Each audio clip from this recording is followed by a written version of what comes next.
Hello, Devoted Nation. What is up? I know I missed last week's podcast. There was technical difficulties, so that's what we'll leave it as. But anyways, I hope you guys have been having an awesome week. It's been raining like nonstop this week in Oklahoma. I feel like I'm always complaining about the weather. Either it's too dry, too hot, too wet. I'm always complaining about something. But anyways, this week on the podcast, we have a pretty cool guest. If you guys read the Devoted Outdoorsman blog, you guys probably know who Glen Schuerenberg is. I butchered his name, and I'm sure I'm going to a couple more times in this because I'm bad with names. But he is an awesome guy. He is from Tennessee, and he's going to tell us a little bit about how he got introduced into the outdoors. So, Glen, how did you get introduced into the outdoors? My father started carrying me with him squirrel hunting when I was about 18 months old. I have literally grown up in the outdoors. Whether it was hunting squirrels, fishing small farm ponds, or little creeks in southeast Missouri and west Tennessee, it's been a family tradition, plain and simple. And now, so is that a tradition? Oh, yeah, it's definitely a tradition. Here I am at 38 years old, a father of my own, and now I'm leading my boys down that same path. And that's what I was going to say. Is that a tradition that you're going to carry on with your children? But obviously. Oh, yes. I have a little boy, my oldest with my wife now is Roy.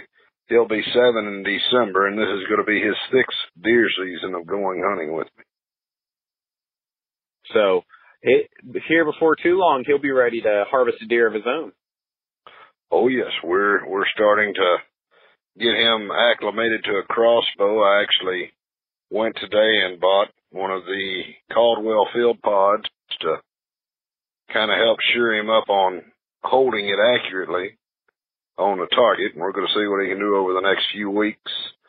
Bow season in Tennessee begins the 4th Saturday of September. And hopefully he'll be ready for that.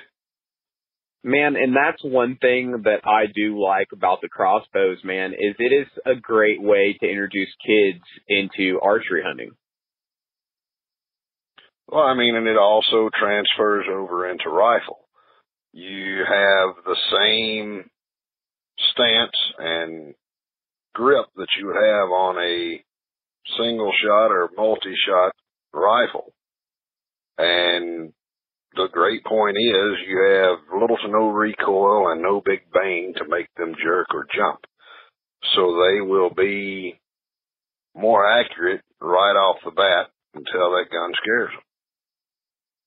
Yeah, man, when I was a kid, when I was real small, I would say probably 10 or 11, my dad had this 12 gauge, and it was always, when I grow up, I'm going to shoot that 12 gauge, because it's just, I don't know what it was. Just me being a little boy, I was like, man, I got this 410, 12 gauge can reach a lot farther. So the whole time I always wanted to shoot this 12 gauge. Well, one day my dad, we were out shooting or whatever we were doing, and he actually let me shoot it. And I do believe that gave me one of my worst issues that I have when it comes to shooting a gun or anything like that is I have a little bit of target panic, and I blame it on that, man. I blame it on that. It's a little bit of a flinch, but I got it under control now.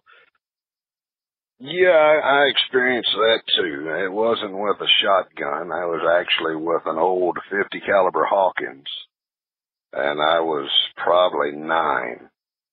And I think Dad did it just so that I would quit pestering him about shooting the gun. He let me get propped up there on the bench and said, all right, pull the set trigger and slowly squeeze that front trigger and hold on.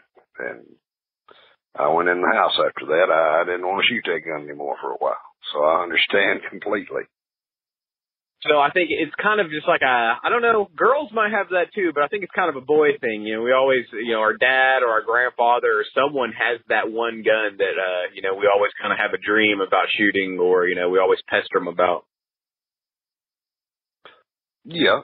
Yeah, we've all grown up, I think, with a gun like that. I want to shoot my grandfather's 410 even more now than I did as a kid, just simply because it hasn't been in working order in probably 10 years. And that was the gun that I knew one day I would be big enough to hunt with. It was a Model 42. It was the missing link, many people called it, of the Model 12 series. And it's just a beautiful gun, very long, drawn out weapon for sure. I think it was 28-inch barrel on it, full choke. And at 11 years old, it was all I could do to reach the pump and keep it on my shoulder. But since then, growing up, I've lucked up and been able to shoot just about any gun I've wanted to. And, hopefully my kids want to get out and shoot guns as much as I did. I really hope they continue to take to the outdoors. So your son, is he seeming pretty interested in getting out there with the crossbow and stuff like that? If I would let him get out every day and shoot, he would get out every day and shoot. He wants to hunt, wants to fish, and if I can get him to put his tablet aside or the Xbox controller, and all I got to do is tell him, hey, let's go out, let's go shoot, let's go scout, let's go run cameras, and he's out the door. That's awesome, man. And those are some memories that he'll have and that will probably last a lifetime. I hope so. There's going to be enough of them. And now his younger brother, wanting to be just like Big Brother and also like Dad, he's ready to tackle his second pool season at the age of 3 of joining me in trying to put some deer in front of him, at least to let him see what they look like in the wild instead of on the side of the road driving down the highway.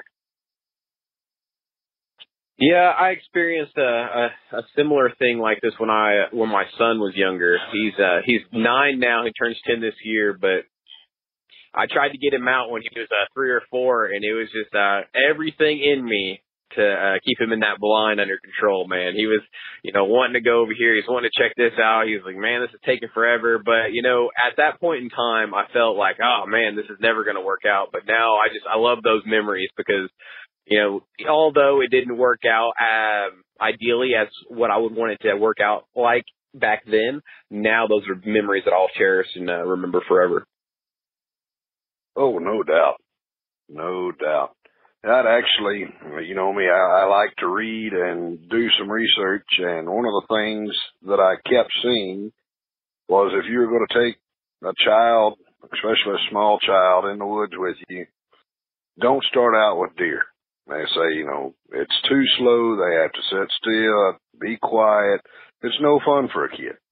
They say if you want to get a kid more involved, pick something that would be more fun for them. Squirrel hunting would be a great opportunity for a first few hunts because you don't have to sit there for hours on end. You don't have to try to be as still and quiet as possible.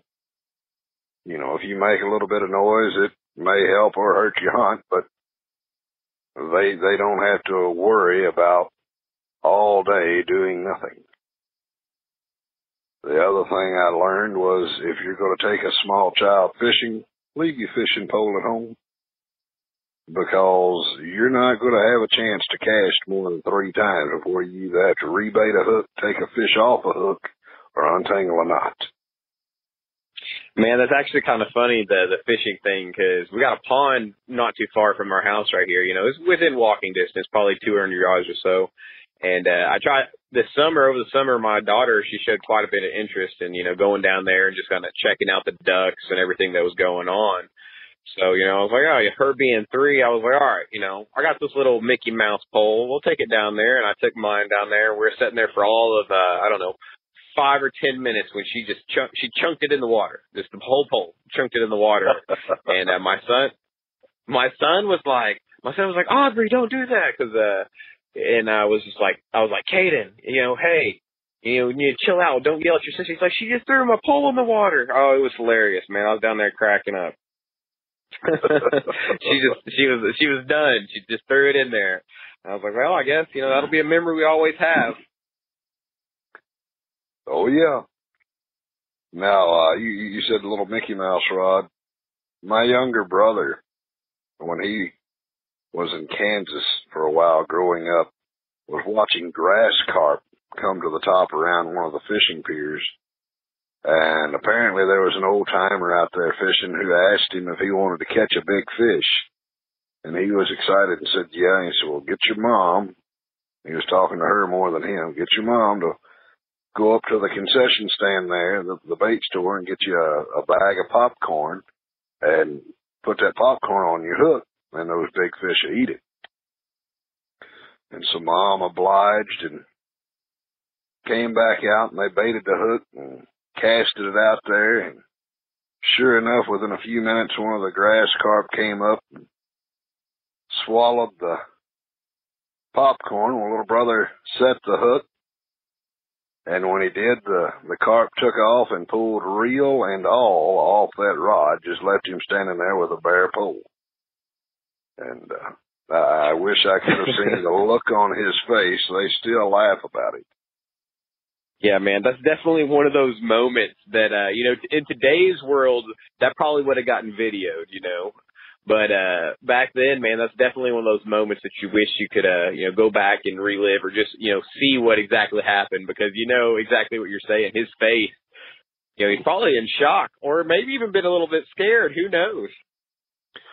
Oh, for sure. I mean, I think he was all of 5 to 7 years old, so he was just completely unprepared for what was about to happen. I'm actually glad that we grew up before this craze of cameras. I can only imagine what reliving some of those horrifying moments would be like now. Oh yeah, man. There's one moment that comes to my head right now. Every time people start talking about hey, this could have been was it America's most funny home videos, that show. Well, there was this, I've always been kind of a gearhead. I was always, working off four-wheelers or whatever it may be, taking stuff apart, fixing it. So, people from time to time would bring dirt bikes or four-wheelers down by the house, and I would work on them. Well, I had a friend who brought a little dirt bike, like a 100cc, 90cc bike, brought it down there. And he was like, hey, man, it won't start and keep running. So they're all right. I cleaned the carb up, put it back together. Well, I guess when I did, I kept one of the screws a little bit too tight on the carb. So when I started it, it was just, way high, revving way high. Well, I just, I thought it was going into neutral, and I popped it in first gear, and I did a flip. I was on that little bike. I just did a flip. My dad, everyone was there, saw it happen. Everyone saw it happen. And, yeah, that was one of those moments. They're all like, we would have made $1 million off that because I just did a flip. It just took out from underneath me. It was crazy. Oh, yeah. There's too many memories to think what it would have been what it would have looked like on film. I mean, whether it's stepping on a snake in high grass, walking around a farm pond, or some of the goofy things we did on four-wheelers. I'm glad and I'm thankful we don't have those videos today. Well, we kind of got off topic there, but let's go back. I know we kind of were discussing, we wanted to talk about public versus private land hunting, and kind of maybe talk about which ones we prefer and why we prefer those, or we'll just kind of talk about it. So I know you have a couple little pieces of property there in Tennessee that you got permission on. Do you have any exciting news about those? I know you said you checked your trail cameras. Yeah, we ran trail cams today, pulled some cards, and the results weren't exactly what we were hoping for. We've been watching 4 or 5 decent bucks, a couple matures, a couple younger bucks, 2 or 3 year old that still had some time to grow. And this little 2-week soak we did, we ended up with 1 3-point and a bunch of doe and fawns. But looking back at last year, this is about the same time that they started to change into their fall travel routes. So hopefully that's what's going on here. They're settling in and getting ready for cooler weather ahead. We've done quite a bit of work on one of the tracks there, 6 acres, and just outside of Jackson, Tennessee. A friend of mine owns it, and a lot of those pictures and videos we put on Schuerenberg Outdoors. They're on Facebook. And we're hopeful, since we haven't seen our biggest 2 that we were tracking last year, that maybe they'll make an appearance in the winter during season or through the rut. But yeah, public land and private land, there's of course pros and cons to both. With public, one of the big things I like is the fact of the amount of acreage. I mean, here in West Tennessee, there's well over 60,000 acres of public land within an hour to hour and a half drive of Jackson. And, you know, most people think, oh, public land's going to be covered up with folks. I've only actually bumped into anybody maybe 2 or 3 times while hunting public land in the last 7 or 8 years. So, you know, we're looking at some places on public land to try to boost past that little 6 acres we've got. And one of the main ones is in Jackson. It's a little over 300 acres. I've killed 7 or 8 deer off there so far. And I enjoy hunting it. My biggest concern is, though, is safety. Not knowing where the other hunters are going to be, and not and not having a way to get in contact with them, and unless you're just at the parking lot when they show up and try to get a game plan together. And so if somebody shows up late, they can walk right in gun range and never know where you're at. The other thing I really not big on with public land is the fact that in Tennessee, I can't leave a stand up. Everything is carry in, carry out. So there's no real way to prep anything or set anything up. It's all just by luck. Do your scouting and hope you find the best possible spot to sit. Now, I know there's quite a bit of land there in Oklahoma, and I don't know how it differs there from here as far as being able to leave any stands or trail cameras or anything. How does it differ? So in Oklahoma, the law, I think it's like 16 days. You can set something up, but you can't leave it there more than 16 days. Or if you do leave it more than 16 days, it becomes property of the Department of Wildlife. I don't know exact law, but I don't ever leave any of my stands up out there. And when I do run cameras on public land, but when I do run the cameras, I mean, I check them and I don't leave them out there very long. One other thing is you're not allowed to bait on public land in Oklahoma, which, I mean, I completely understand that, because if, everyone was baiting, then it would just be a whole, who knows what would happen. But, I mean, you can put like a mineral out, but it can't have any type of grain or anything in it. But when it comes to public land hunting, sometimes I'll take a pop-up in if I have kind of an idea of where I'm going to hunt at, but 9 times out of 10, I got my API climber or my summit climber on my back, and I'm going in to climb a tree somewhere. I actually prefer public hunting areas where there is a lot more pressure.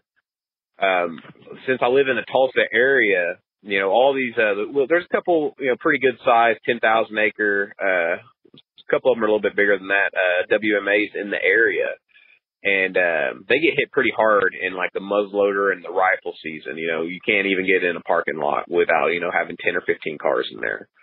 But during bow season, man, sometimes you won't have anyone else out there on that property.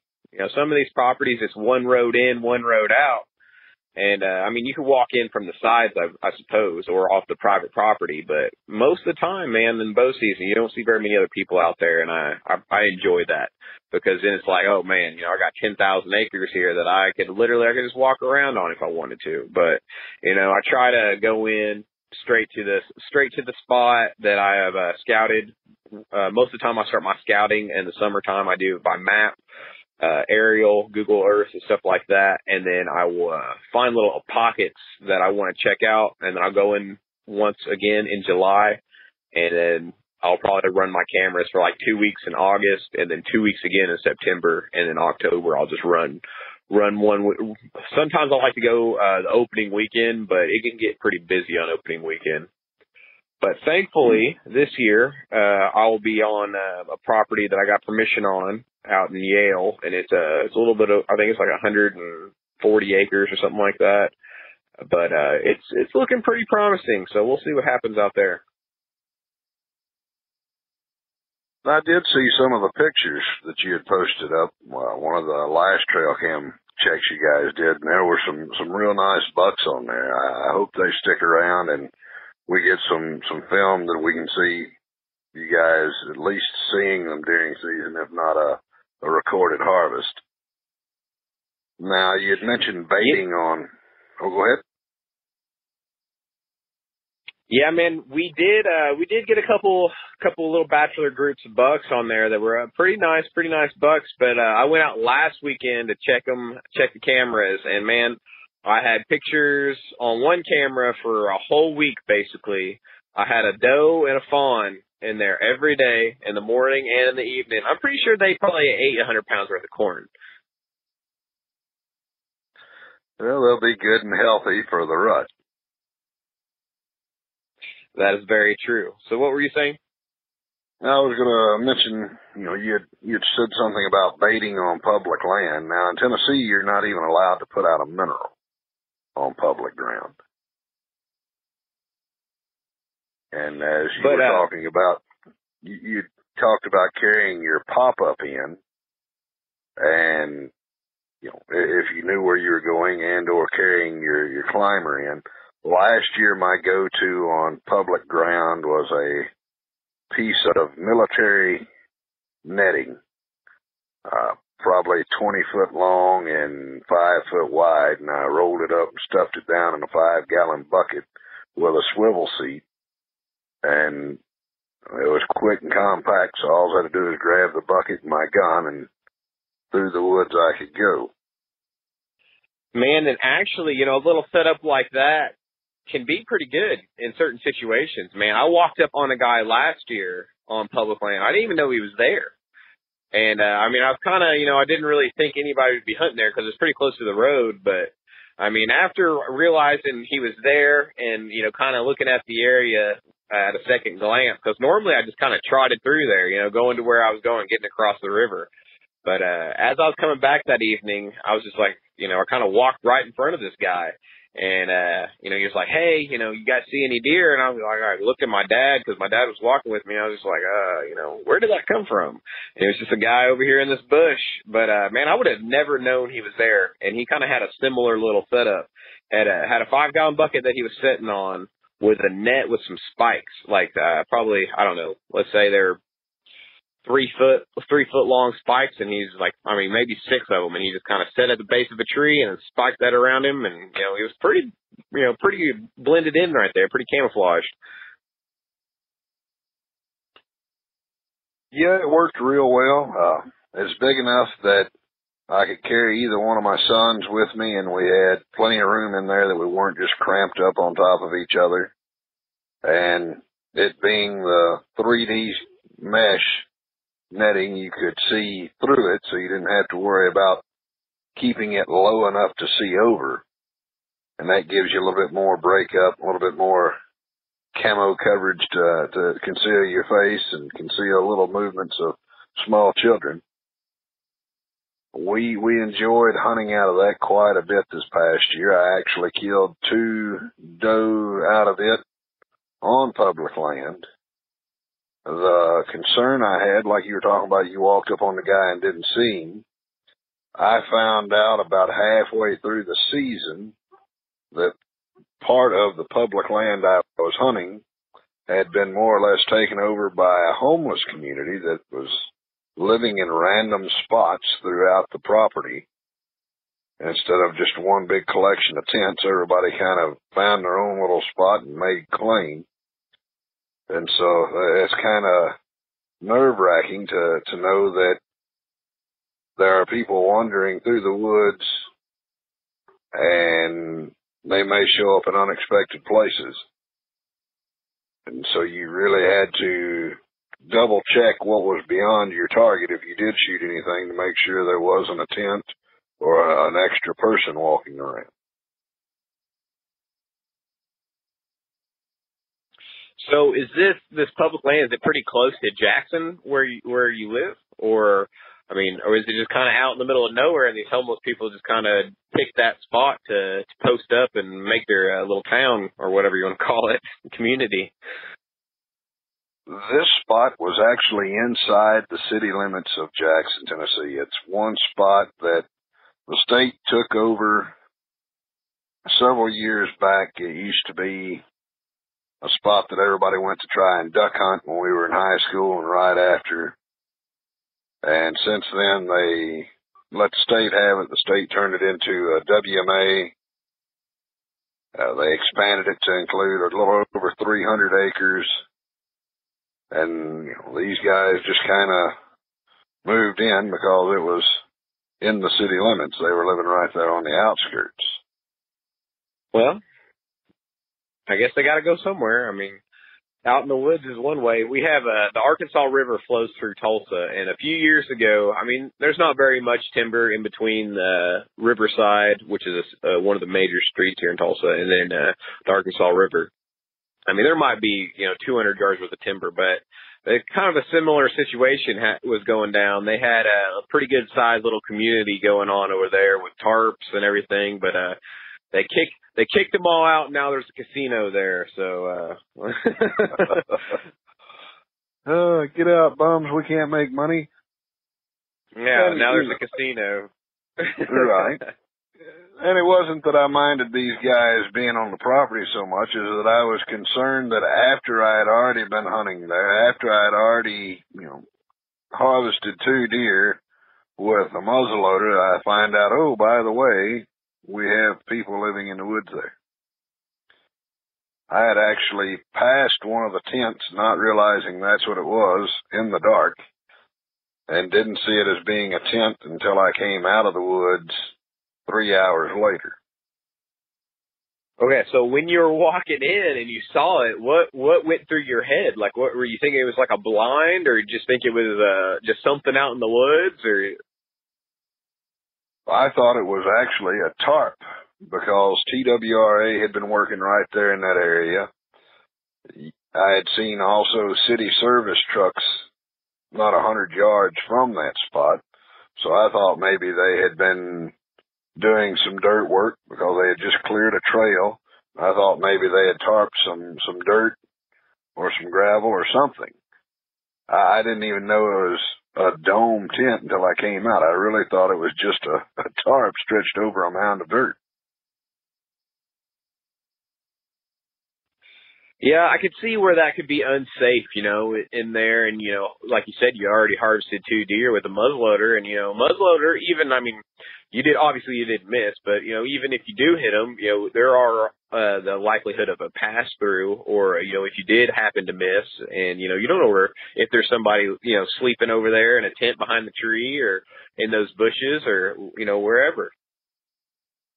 Exactly, and if I'd have been more aware of it, if I'd have known that this was going on, I more than likely wouldn't have hunted that area. I probably would have went further back away from the main roads there to where people are less likely to be camped out. Or I may have just avoided that property altogether. It's a convenient property to hunt where it's located, but there are, several other options in the area. So, I wished I had known before I went to hunt that this is something I might have encountered. So, do you have any hunts planned for the 2018 season that you're excited for? Whether that just be like, rifle season or muzzleloader season or just archery season in general, or like maybe you go out and hunt with a group of buddies or anything like that? One hunt in particular, hopefully it'll be a series of hunts, is going to be duck season in southeast Missouri. A friend of mine, Scott McWaters of Scott Gaines calls. I hunt with him and my cousin Dale up there quite a bit, and we always have a big time when we get together. So hopefully this year we'll be able to hunt more than just a week or two out of the season and get on some birds. I don't know if you've ever taken up duck hunting at all, but that right there is addictive, I promise. Yeah, I've actually never been duck hunting before, or like not full on duck hunting. I've been bird hunting, like in general. I've done some quail hunting and pheasant hunting when I was younger. We used to go out to the panhandle of Oklahoma every year and go do some pheasant hunting out there, which I always thought was fun because it's just a completely different terrain out there. The animals move different, and it's just pretty cool to get out there where you can see for 10 miles, just so flat. But I never did pick up duck hunting, so it's something that a lot of my friends, like my boss, he's pretty into duck hunting, so it's probably something that I'll tag along with in the future. But we'll see what happens. One word of advice: if you do decide to tag along and it's going to be a wade-in hunt, bring your own waders. The first time I ever went duck hunting, some friends of mine said, "Oh, well, we've got some hip boots you can wear. We'll get you taken care of." And so they brought them. We got up 3 o'clock in the morning, got out to where we were going to hunt, started walking in, had to cross a small creek. There might have been 6 or 8 inches of water in the bottom of this thing. And about halfway across, I noticed my foot was starting to get wet. Realized that, the joke was on me. Before it was over with and before we had the decoys thrown out, I'm wearing hip boots, standing belly button deep in water, pushing ice shims with my waist. I didn't last very long. So yeah, word to the wise, take your own waders, stay dry. Man, that's actually kind of funny that you say that, is because one of the pieces of public land that I hunt on, I kind of mentioned in the past that I like to hunt areas that are very pressured because it's easy to find out where people go. So I can just, find out where they don't go or where they won't go. And there's one spot on this public place where you got to cross. Sometimes you can just walk across and it might be, 6 inches of water in certain areas. But other times, like this year, we had a lot of rain, so it stayed up pretty good all year, and I couldn't get across. So in November, we were out there, and it was pretty chilly that morning. It was like in the 30s, high 30s. Well, I get there, I told my little brother, he's like, "Where are we gonna go hunt at today?" I was like, "Hey man, we're gonna go across that creek."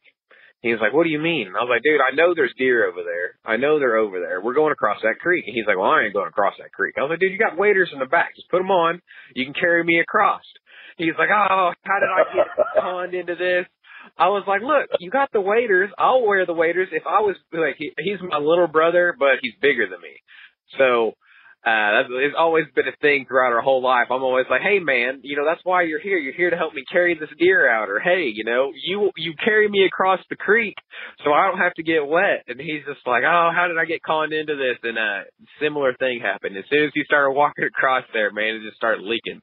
Yeah, I guess there was this real small hole in there, and it just started leaking. So he was cussing me all day about how his butt was wet, and just so we had to go across the creek. We didn't even shoot anything. We didn't even see anything that day. So it wasn't really worth it, but it was just an interesting story. There was a video of it. I don't really know what happened to it, but it was pretty funny.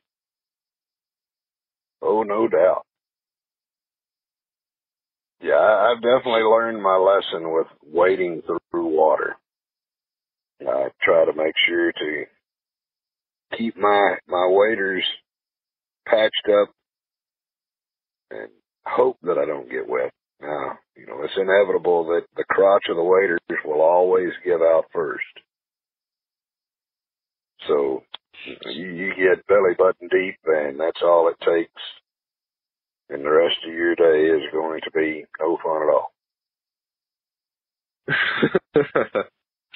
So on the crossbow that you're using this year, what type of broadheads are you using? That's undecided yet. I haven't decided whether I'm going to stick with the Rage 2 blades that I've been using, which I've had great luck with them. I know there's a lot of people for and a lot of people against mechanical broadhead, and everybody wants to rag on one of the bigger companies, but I use the Rage Extreme and have had great success with them anytime I've shot anything.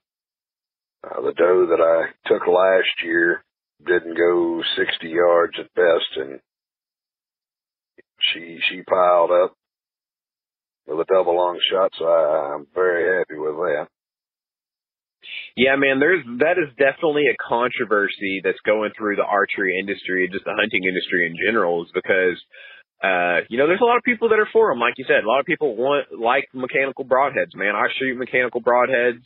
This year it's been kind of a thing. I don't know if I'm going to shoot a fixed blade or if I'm going to stick with the G5, because I've been shooting the G5 Havocs for the past few years, and I really like them. They fly like a field tip, man. They're super accurate, but I did have an instance a couple times where they opened in flight, and that's one thing that makes me nervous, because when I'm out hunting, I try to stack all the odds in my favor. I want everything to work perfectly. I want to know that I did everything the best that I could do, and I just don't want to be in a situation where let's just say I'm out at that land I have permission on, and that split brow buck comes out. Let's say he's out there, and I shoot, and he's at 30 yards, and as soon as I shoot, I can hear it whistling because one of those blades opens and I miss. I would never be able to get over that. I would be sick. I know I would be. I would be sick for days over that shot right there. So it's just one of those things, I just want to make sure I have all the cards in my hand. But I definitely see both sides of the argument. Like I said, I liked my mechanical broadheads. I like the cut radius that they do, but at the same time, I have had instances where, let's say, I shot and missed, and I hit something solid, and blade will break, or whatever it may be. But, I think as long as everyone's doing something and it's legal, I think I support it. So, I mean, that's the whole thing with crossbows, with everything, man. People get so wound up about stuff. And in this point in time, in this world, we all need to come together as hunters and stop, picking and choosing. Man, we're all hunters. We all like to do the same thing. Some of us a little bit different than others, but we need to be together as a family, because there's people out there that don't want us to do it at all. No doubt. And let me tell you, if you shot at that split brow and heard that whistling, I would be heartbroken. That guy is beautiful. But I do agree as far as hunters needing to support each other. I'm sure you remember just a couple weeks back I had put a post up bringing up that very subject. We have to stick together. We are faced with not only the anti-2A groups out there, but anti-hunters are still pushing strong. And if we're squabbling amongst ourselves, all we're doing is tearing ourselves down from the inside. If we don't stand together, they're going to outnumber us. I know there was an article here recently about an anti-hunting group out west. One of their members put in for one of the grizzly tags and won it, and said that he's going to go out, buy the permit, and spend the entire time that he's allotted out there with his camera and not take a single bear. And, this is a great opportunity for non-hunters to contribute financially to what we contribute to every year. And that's conservation. I mean, any true outdoorsman starts out as a conservationist. We all want to have something to hunt tomorrow. We all want something for the next generation to hunt, and we all understand that conservation and the money we put into it is the only way that's possible. Now, the big concern was that with this man successfully drawing, that it would encourage other non-hunters or anti-hunting groups to flood the process in hopes of getting even more tags away from hunters, and what kind of impact that might have on people trying to hunt in that area. And I can see it being a double-edged sword. One of the good things would be, okay, these guys have been out here not hunting, so there's going to be less pressure on the animals as far as, you know, they're not going to be fearing being shot or being approached from close range anyway. And I feel that if they manage it right, and by they I mean the state or the conservation department, they would look at the numbers annually, not only of how many bears were harvested, but population growth, and be able to, or either every year or every other year, adjust the permits so that you still keep a sustainable population of bears without having a negative impact. I mean, there's a lot to it. But I really think a lot of people are kind of knee-jerk on some of this and get bent out of shape and run with it. It's a whole lot easier to keep something quiet. You know, the old saying is it's easier to let the cat out of the bag than to put it back in, and that's a lot of what's going on, especially with social media and, you know, how quickly we gain information now.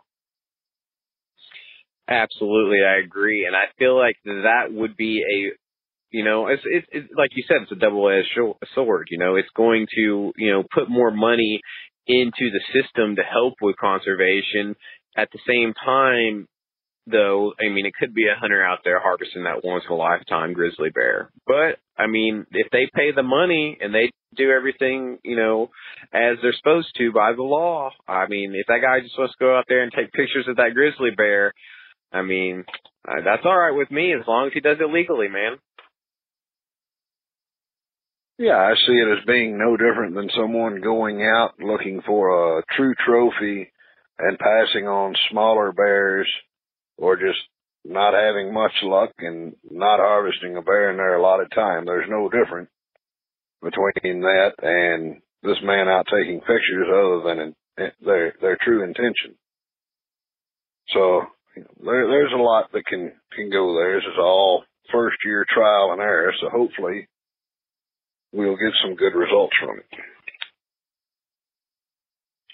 Well, Glenn, I don't want to cut it short here, but do you want to plug your Facebook page and stuff like that? Yeah, sure. Most people that keep up with the Devoted Outdoorsman and Devoted Nation group have seen many of the posts that I've shared from Schuerenberg Outdoors. I thank you for letting me post those on there. And, you know, I'm glad to be able to share some of the great posts that you put up as well. There are several different people I'd like to thank with some of the success I've had. And like I said earlier, with Scott McWaters of Scott's Game Calls, he has his own Facebook page. He is out of southeast Missouri, and he makes duck, deer, and turkey calls. So if you want to go check his page out. The guys over at Cupped Up Outdoors are another one I'm kind of excited to be involved with. They have the Muskrat Hut hunting blind, and if you look them up, you'll see exactly why I'm impressed with what they've done. It's a float tube single man duck blind. So, you know, if you do decide to get into ducks, give them a look. Well, Glenn, I really appreciate you taking some time out of your evening to record this podcast, and I really appreciate you, and I'm sure a lot of people do, appreciate the blogs that you write for the Devoted Outdoorsman, man. And I hope you have a great evening. Well, Rob, I appreciate you having me on, and I thank you, and I look forward to continuing to work with you. Maybe we'll have an opportunity to do this again and have some new information out there for your listeners, and hopefully my blog will continue to help others as I learn and share what I learn.